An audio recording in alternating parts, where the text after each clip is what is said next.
As we're in the middle of March Madness, one of the most historic college basketball games of all time actually took place about 71 years ago, or close to it. And no one really knows anything about it until now. A new book out details what's called The Secret Game, and the author is here via Skype from Durham, North Carolina, Scott Ellsworth. He's a historian, also a professor as well.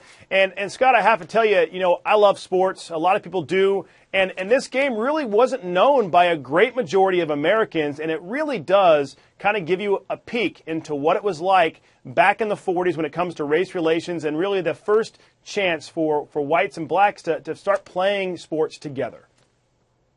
Absolutely. And, this is the game that should not have happened.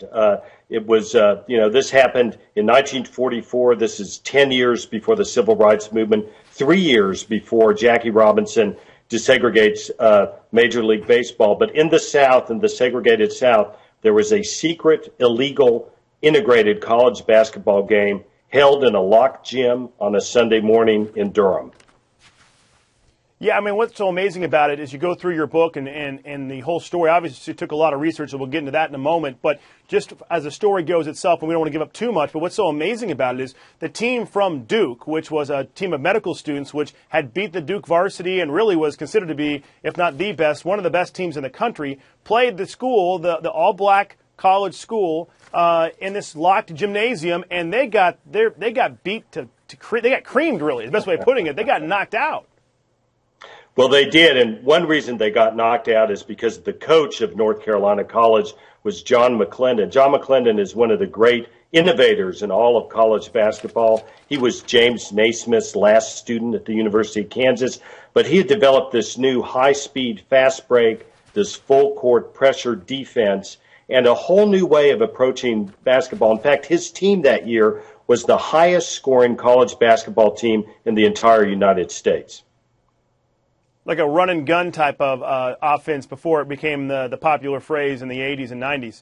I have to ask you about the research on all this because obviously you're a historian, you're an author, a professor, something obviously you're very interested in. But with a game like this behind locked doors in a gymnasium that most people who follow sports closely had never even heard about, this took some significant investigation on your part to be able to come up with some of this stuff. How many of the players are still alive? Are any of them still alive? Was there anybody else, witnesses that were there, that maybe a few got to sneak into the gymnasium and watch this game?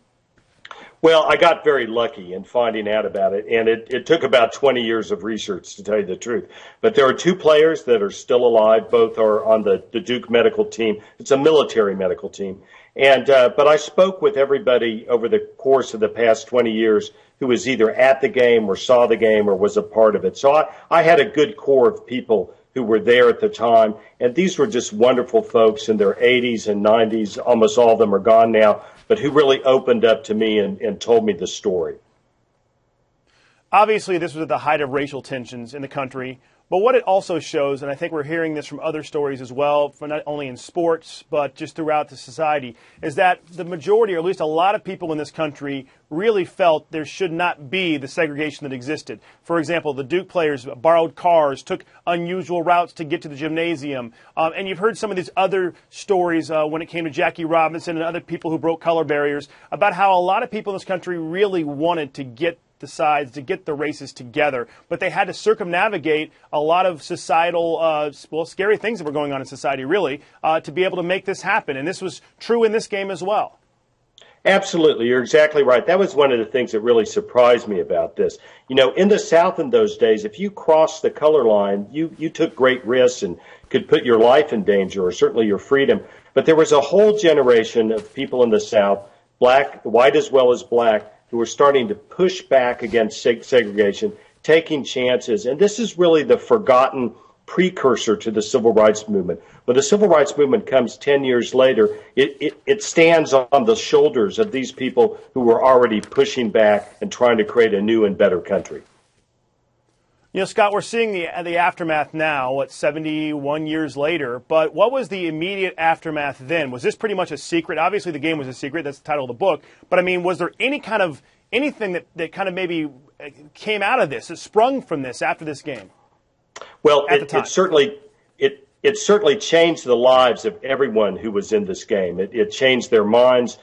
Dave Hubble was one of the white Southern players on the Duke team, and he said that it really got him to think about life differently after he played the game with these guys, got to know them afterwards as well, too. There were some repercussions that happened for Coach McClendon, but one thing that also happened is McClendon was so ahead of his time in creating this modern basketball, but the word got out that there was this new kind of ball being played at North Carolina College, and all that summer, white players from the Tar Heels, from the University of North Carolina, would sneak over to North Carolina College in Durham to get pickup games with these black players. And they later brought these new innovations all around the country. Did any of these guys stay in touch afterwards? Did they reconnect at any time over the years once race relations improved significantly? Or were they pretty much segregated throughout the rest of their lives? Well, they were all changed by this. I did have a reunion of a number of them once some time ago.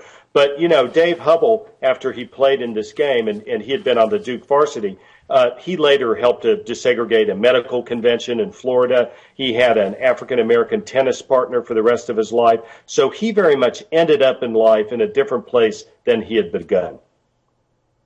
Very cool. Scott Ellsworth, hey, really fast question. Is it going to be made into a movie? Because this has movie rights written all over it. Well, you'll have to talk to my agent, but yes, absolutely, that's the plan.